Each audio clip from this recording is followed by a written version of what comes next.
Tahun lalu yang rebutan cuma 3 juga tetap berantemnya se-Indonesia. Ya. Tapi bayangin kalau 270 juta penduduknya semuanya pengen ke surganya Allah. Semuanya jujur, tawadu, gak berani mengambil yang bukan haknya, bakti ke orang tua, ibadah dijaga. Muat nggak semuanya ke surganya Allah? Muat. Kadang-kadang kalau tidak kita tadinya akur adem ayem, baik-baik aja, tahu-tahu berantem. Sederhana, pasti ada dunia nyeling di antara kita. Ya. Maka yuk sama-sama lurusin ya. Enggak, karena gini, bukan nggak boleh naik jabatan, bukan nggak boleh ngincar gaji lebih gede, bukan nggak boleh ngincar uang yang lebih besar, enggak. Tapi kalau memang bahagia atau sukses atau mulia harus dengan jadi posisi tertinggi dulu atau uang terbanyak dulu, berarti Allah yang nggak adil. Dan yang bagiin Allah ya. Ya. Tapi kabar baiknya, karena Allah yang maha adil, apapun posisinya, pemimpin atau yang dipimpin, masyarakat ataupun pejabatnya, selagi semuanya nurut sama Allah, bismillah, semuanya punya peluang yang sama untuk bahagia. Ya.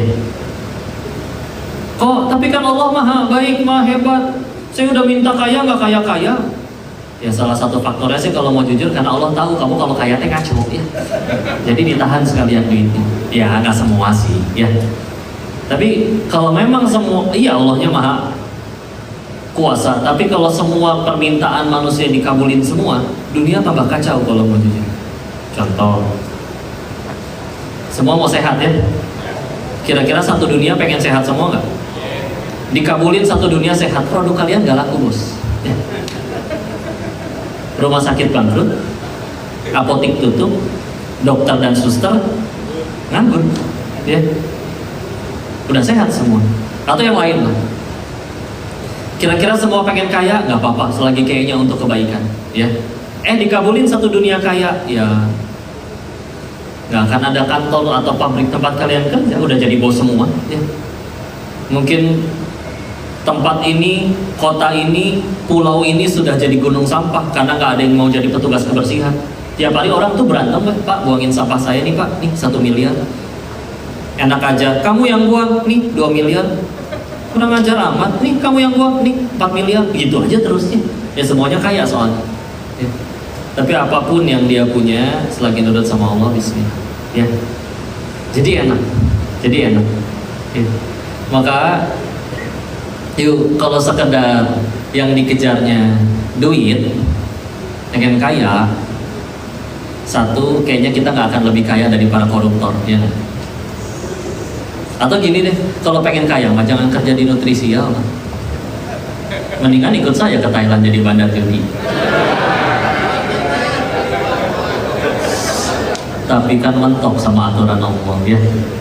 Dikira bahagia gitu banyak duit, oh berarti pasti belum pernah kaya. Ya. Jadi orang pengen kaya alasannya satu, karena belum pernah kaya. Cari orang yang udah kaya duluan dari sononya, ditanya gak cita-citanya, gak akan nyebut kaya sedikit pun, udah soalnya. Ya. Paling nyebutnya saking bingungnya mungkin jawab, aku cuma pengen ada yang mengerti aku apa adanya. Ya. Kadang kita karena belum pernah aja ya. Siklusnya liatin gak? Orang yang belum pernah kaya pasti pengen kaya.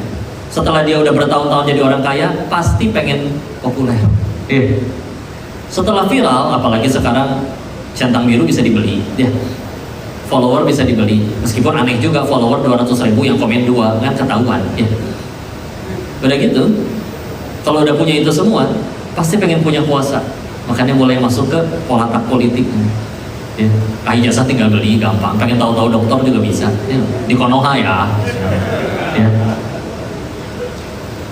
Nah, ketika udah punya itu semua, mentok nih apalagi tuh, ya.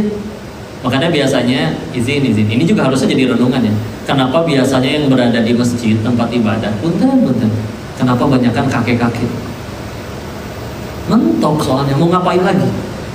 Mau bandel, jangankan bandel, makan pingsan urat, makan minyak kolesterol, ya. Anggaplah dia pengen jadi playboy syariah seumur hidup. Tiap ada ganti kayak Walid gitu ya, terus Walid. Akan ada harinya yang mudanya udah nggak mau lagi sama dia. Ya karena udah kisut ya, gimana lagi ya. Jadi mentok pasti. Sekedar nyari makan, itu kucing di luar tiap hari nyari makan, nggak usah di absen, nggak usah disuruh-suruh, ya, nggak usah pakai seragam dan lain-lain. Ya, cuman kan kita punya nilai yang berbeda. Ada legacy yang diwariskan, ada sesuatu yang bisa jadi kebaikan untuk kita. Ya. Terlepas ada orang yang percaya atau tidak percayanya kehidupan setelah kematian, tapi kehidupan setelah kematian kan jadi penyempurna keadilan. Karena kalau tidak ada balasan setelah kematian yang disebut oleh yang Maha Adil itu, ya apa kabar orang yang seumur hidup terus berpuasa dan dia nggak pernah kena hukuman sekalipun atas tindakannya? Dan juga apa kabar orang yang seumur hidup jadi orang baik padahal dia dijahatin terus nggak pernah dapat balasan di dunia? Ya. Jadi seperti itu. Anggaplah ternyata dibohongin, ternyata nggak ada kehidupan setelah kematian. Paling dia cuma nyesel. Tahu gitu saya ngaco. Tapi kalau ternyata benar kan, yang di saat ini dikatakan orang cuma bayangan, khayalan, kalau itu udah jadi kenyataan, dunia yang udah jadi bayangan, udah jadi khayalan. Maka ya udah yuk, bismillah yuk. Semuanya diarahkan ke sana. Orang kan biasa ngambek karena dua hal ya. Stres karena dua hal. Satu karena nggak tahu mesti ngapain. Dua karena ngerasa dirugiin. Obat yang pertama nggak tahu mesti ngapain, perlu ilmu. Perlu ilmu. Kalian lagi duduk di pesawat, udah anteng, adem ayem, pakai sabuk pengaman, tiba-tiba pilotnya keluar. Tolong Pak, saya mules, setirin dulu dong. Loncat aja, ini panik kita. Kenapa Bapak panik? Karena Bapak bukan pilot. Coba kalau Bapak adalah pilot berpengalaman menerbangkan pesawat selama 35 tahun terakhir. Ya jawabnya tenang, Bapak turun aja Pak, biar sama saya. Ya, karena nggak tahu ilmunya, panik. Ya, kadang ketika salah satu judulnya ya, biar supaya mentalnya positif dan produktif, ya. Perhatikanlah para lulusan-lulusan baru. Kadang mereka salah fokus, mereka lebih sibuk untuk nyebar CV lamaran kerja, termasuk CV ta'aruf sekalian, ya.